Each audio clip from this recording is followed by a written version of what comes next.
पुत्राश्च मानवैः तयोर्भेदो न कर्तव्य मान्या श्रेष्ठा च कन्यका उपयुक्ता निराः सर्वे परिवारगतर्नरः उपस्थाप्य स्वादर्शास्तेषाम् अग्ने निरन्तरम्। आज परिवारों में एक बात और है, अभी भी नर और नारी में भेद किया जाता है, लड़के लड़की में भेद किया जाता है, माता बहनों में भेद किया जाता है। नर और नारी एक दूसरे के पूरक हैं, बल्कि बढ़के है नारी। नर दोनों ऋष्व हैं, नारी दोनों दीर्घ शब्द अक्षर है। पिता 3 अक्षर, माता 4 अक्षर, भर्ता 3 अक्षर, भार्या 4 मात्रा, पति 2 अक्षर, पत्नी 1 मात्रा जाती। क्यों? क्योंकि नारी गृहस्थ जीवन में 1 कदम आगे है, पुरुष सब कार्य कर सकता है। पुरुष भोजन बना सकता है, और मैं शर्तियां कहता हूँ, नारियों से, माताओं बहनों से अच्छा भोजन पुरुष बनाता है। क्यों? 2 दिन से तो मैं ही देख रहा हूँ, कल भी सोने नहीं मिला, आया था उस दिन भी। माँ क्या क्या बना था, मैं तो गया नहीं, मैंने सुना है। और वैसे भी विवाह शादियों में हलवाई आता है, हलवाई नहीं आती। बहुत बढ़िया पुरुष भोजन बना सकता है। पुरुष के मुकाबले बहनें इतना अच्छा भोजन नहीं बना सकती, बनाती हैं। आज वो वाजपेयी जी बहन जी ने इतनी सुंदर दाल, क्या नाम, उषा वाजपेयी बहन जी ने इतनी बढ़िया दाल और वो क्या थी सब्जी जो भी थी, बहुत बढ़िया बनाई थी। बिल्कुल संतुलित नमक में, बिल्कुल संतुलित तेल, जैसा हम लोग चाहते हैं। बहुत बढ़िया माना तो बनाती है। लेकिन जो विवाह शादियों का भोजन है, स्त्री पूरी तो बेल सकती है, लेकिन इतना बढ़िया भोजन नहीं बना सकती। लड़ना मत, अभी आपकी भी बात कह रहा हूँ, लड़ मत बैठना। तो पुरुष झाड़ू लगा सकता है, पोंछा लगा सकता है, कपड़े धो सकता है, प्रेस कर सकता है, धन कमा के ला सकता है, नौकरी कर सकता है। पुरुष दुनिया का हर कार्य कर सकता है, लेकिन नारी 1 कदम गृह लक्ष्मी के रूप में आगे है, क्योंकि पेट में बच्चे को रखने की क्षमता केवल माँ के अंदर है, जैसे माता बड़ी, इसलिए 1 मात्रा ज्यादा। पुरुष सब काम कर सकता है, लेकिन नारी से फिर भी पिछड़ा हुआ है। लेकिन आज पूरी दुनिया में नारी पिछड़ी हुई है।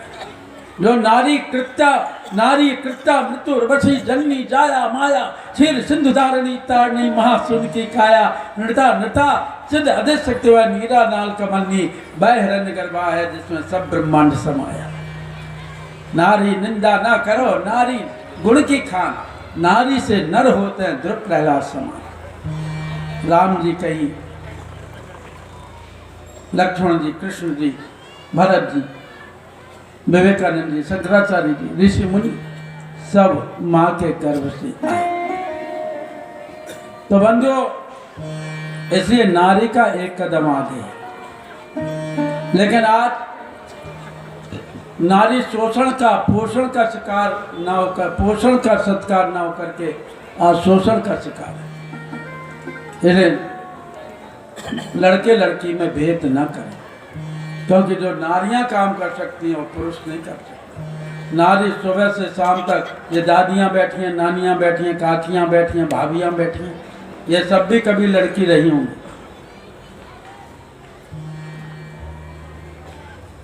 माता जी आपकी कितनी उम्र है? हाँ, नाम उम्र कितनी है? 60, 70 साल, 60 साल पहले आप भी 10 साल की लड़की थी कि नहीं थी? देखो थी, कह रही। तो ये सब लड़कियां बैठी हैं, मैं चाहे बड़ी दादी बैठी हूँ, नानी बैठी हूँ, इनमें कोई किसी प्रकार का भेद ना करो, क्योंकि लड़की अर्थात महिला अर्थात नारी सुबह से शाम तक घर में इतनी दंड बैठक लगा लेती है जितना अखाड़े में कोई पहलवान नहीं लगाता होगा। आटा उतरने के लिए बैठे, फिर खड़ी हो, फिर झाड़ू लगाने के लिए बैठे, फिर खड़ी हो, कपड़े धोने के लिए बैठे, फिर खड़ी हो, सब्जी काटने के लिए बैठे, फिर खड़ी हो, फिर रोटी बनाने के लिए बैठे, फिर खड़ी हो। सुबह से शाम तक बच्चों के उठा पटक घर के काम काज में कितनी मेहनत करती है। रात में सबसे बाद में सोती है, सबसे पहले उठती है नारी। फिर नारी में भेद मत करो, नारी घर की शोभा है, नारी में भेद मत करो। रूखा सूखा खा लेगी, नहीं बचेगा तो भूखी रह जाएगी, लेकिन पति को बच्चों को पहले खिलाएगी। कितने मेहमान आ जाते, सबका भोजन बना, फिर एक गए दो आ गए, इनका चाय नाश्ता बनना, इनका भोजन बनना। ऐसे लड़की और लड़के में किसी प्रकार का भेद न करें, क्योंकि लड़का घर का शौर्य है, तो लड़की शोभा है। और लड़की जो काम आती है, माँ बाप को, बाप आएगा हरा थका तो लड़का तो कमरे में पड़ा रहेगा, लेकिन लड़की जरूर आती, पापा आए पानी तो पिला दूँ, कोई मीठा हो ना हो तो गुड़ ही खिला दूँ। तो लड़की के अंदर भाव संवेदना होती है। लड़की ज़्यादा छटपटाती है माँ बाप पर कोई संकट आता है तो। इसलिए अगर हाँ तो अगर कोई खबर जाए कि पापा का फोन लगा कि मम्मी बीमार है, तो लड़का तो कह देगा कि पापा भी मुझे छुट्टी नहीं मिल रही, वैद्य से जाकर के दवाई ले लेना। लेकिन जो है लड़की को पता लग जाए तो 200 किलोमीटर होगी तो अभी आएगी, मेरी मम्मी बीमार है। लड़की के अंदर इतनी भाव संवेदना। और घर का सौंदर्य, घर की सजावट, डेकोरेशन, ये तो भाइयों ने किया, किसने किया? इसमें भी लड़कियों का हाथ है, बेटियों का हाथ है। रंगोली बढ़िया सजाती, और सलाद घर में क्या बढ़िया। पुरुष तो ऐसे टमाटर काट कर रख देगा, ऐसे खीरा रख देगा, ऐसे वो। लेकिन मैं महाराष्ट्र में गया, औरंगाबाद में, तो मैंने पहली बार मछली खाई। मछली खाई, कैसे खाई होगी? अरे भाई, वो लड़की ने इतनी बढ़िया मूली की डिजाइन में मूली किस करके और मछली बनाई, टमाटर की पूंछ बनाई, काली मिर्च की आंखें बनाई, हरी मिर्च के उसकी मूछें बनाई, और पत्ता गोभी काट के पानी की लहरें बनाई। मैंने कहा देवी, मैं सलाद को देखते ही रहूं कि खाऊं भी। उस समय कैमरा नहीं होता था, अब तो मेरे पास जो फोन है फोन, तो जो है लेकिन वो फोटो खींच लेता मैं। इतनी बढ़िया सलाद बनाई थी मूली की, कि क्या बताऊं, नदी में जैसे तैर रही हो मछली, ऐसी मूली की सलाद। नहीं तो बिस्कुट ऐसे ही रख देगा, लेकिन मैंने बहनों को देखा बिस्कुट इतना बढ़िया सजा के रखती, मीनार बना करके उठा के खा देना, एक भी नहीं गिरेगा। तो इसलिए लड़के लड़की में भेद न करें। अगर आप लड़के लड़की में भेद करेंगे तो समझो कि आपकी बुद्धि खोटी है, जैसा कहा गया। बेटे बेटी में भेद करें, बेटे बेटी में भेद करें, समझो उसकी मत खोटी है, समझो उसकी मत खोटी है, समझो उसकी मत खोटी है। सच्चे अर्थों में देखें तो, सच्चे अर्थों में देखें तो बेटे से बढ़कर बेटी है। सच्चे अर्थों में देखें तो बेटे से बढ़कर बेटी है। सच्चे अर्थों में देखें तो बेटे से बढ़कर बेटी है। यश एक वंश का बढ़ता है, यश एक वंश का बढ़ता है। बेटे यदि पुण्य कमाते हैं, बेटे यदि पुण्य कमाते हैं, बेटे यदि पुण्य कमाते हैं। पर बेटी के शुभ चरित्र से, पर बेटी के शुभ चरित्र से दो वंश धन्य हो जाते हैं। और बेटी के शुभ चरित्र से दो वंश धन्य हो जाते हैं। और बेटी के शुभ चरित्र से दो वंश धन्य हो जाते हैं। जनक और रघुकुल हुए सीता से कृतकृत रामा सीता से कृतकृत रामा सीता से कृतकृत और ले डूबे धृतराष्ट्र को पुत्रों के दुष्षेण ले डूबे धृतराष्ट्र को पुत्रों के दुष्षेण ले डूबे धृतराष्ट्र को पुत्रों के दुष्षेण। बेटी घर की शोभा है, बेटा घर का स्वर्ग। बेटी धीरता है, बेटा वीरता है।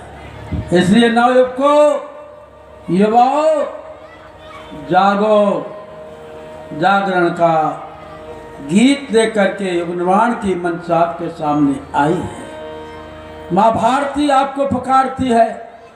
आज का युवा पूरी तरह से व्यसनों में लिप्त है। फैशन, शराब, फैशन तो सब पर हावी है। मैं हीथ्रो हवाई अड्डे पर बैठा था इंग्लैंड में, तो एक भारत की लड़की बहन जी गई, तो उनका जीन्स यहाँ से फटा था, यहाँ से फटा था, यहाँ से फटा था। मैंने समझा एस्केलेटर से गिर गई होगी, तो मैंने कहा बहन जी हमारे पास तो ये ऐसे वस्त्र नहीं हैं, लेकिन आप कहें तो ये भीतर हवाई अड्डे पर रहते ये सब आप जानते हैं। मैंने भी 10-15 देशों की यात्रा की है, तो रहता ही है। तो उनका यहाँ से दिलवा दें, या मेरे पास तो इसको पैंट को ढकने के लिए दूसरे वस्त्र में वो दे दें, लंबी लंबी धोतियाँ हैं। तो वो क्या हो रही है, पंडित तुम्हारा दिमाग खराब है, ये मेरी फैशन है, फैशन।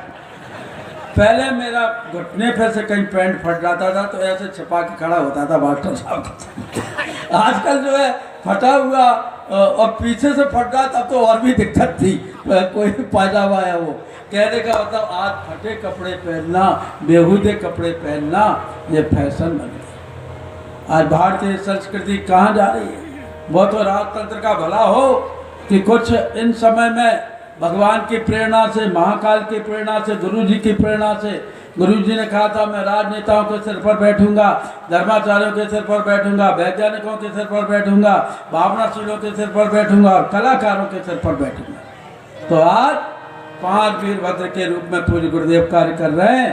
इसलिए अभी थोड़ी परिस्थितियां भारतीय संस्कृति, सनातन संस्कृति की ओर बढ़ रही हैं, लेकिन मध्यकाल अभी 10 साल पहले तो ऐसा अंधकार आ गया था कि रास्ता दिखाई नहीं देता था कि अब क्या होगा। इसलिए हम लोग जो हैं वो सनातन संस्कृति के साथ हैं, हम धर्म के साथ हैं, संस्कृति के साथ हैं। और आज हमारे लड़के संस्कृति को भूल रहे हैं।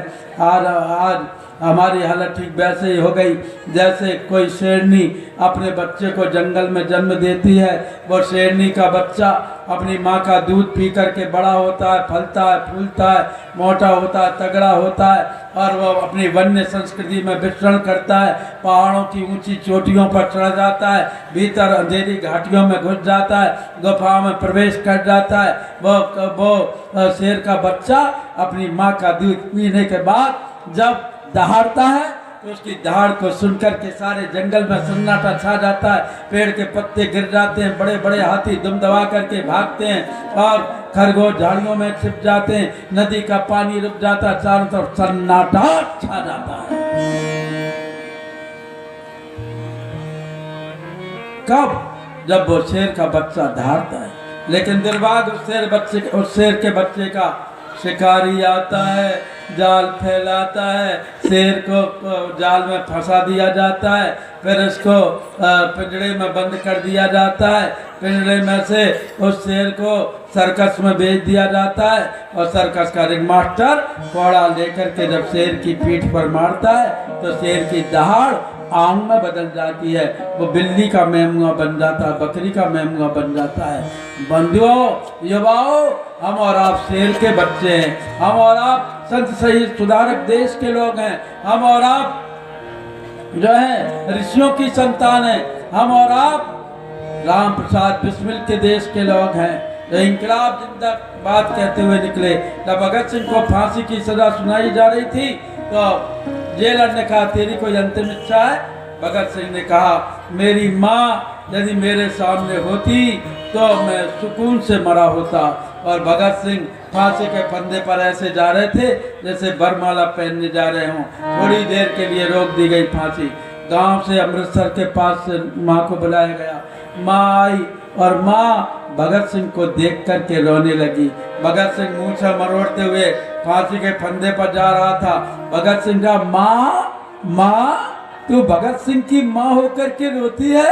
माँ ने कहा, बेटे मैं इसलिए नहीं रो रही कि तुझे फांसी के फंदे पर झुलाया जा रहा है, मैं इसलिए रो रही हूँ कि मेरे एक और भगत सिंह पैदा क्यों नहीं हुआ जो उसको भी मैं फांसी के फंदे पर झूलती हुई देखती हूँ। हमारे यहाँ शिवाजी, राणा प्रताप, भगत सिंह, राम प्रसाद बिस्मिल, चंद्रशेखर आजाद के शरीर को छलनी कर दिया गया था तीर्थराज प्रयाग के उस आजाद पार्क में, लेकिन उसके हाथ से पिस्तौल नहीं गिरी और मूछ पर से हाथ नहीं हटा। अंग्रेज लोग 8 घंटे तक चकमा खाते रहे कि कहीं ये उठ करके गोली ना बरसाना शुरू कर दे। आज उस देश का युवा शराब में पड़ा है, नशे में पड़ा है, माता पिता की बेइज्जती कर रहा है, वो युवा लड़कियों का पीछा करता है, वो युवा जो है हेरोइन खाता है, वो युवा पिक्चरों में बैठा रहता है और पॉर्न फिल्मों की ओर, फेसबुकों की ओर तथा यूट्यूब पर जाने क्या क्या देखता रहता है। युवाओं जागो, भारतीय संस्कृति तुमको पुकार रही है। उठो जवानों बंदे तेजस्वी, सोया राष्ट्र जगाओ, भारतीय संस्कृति की गरिमा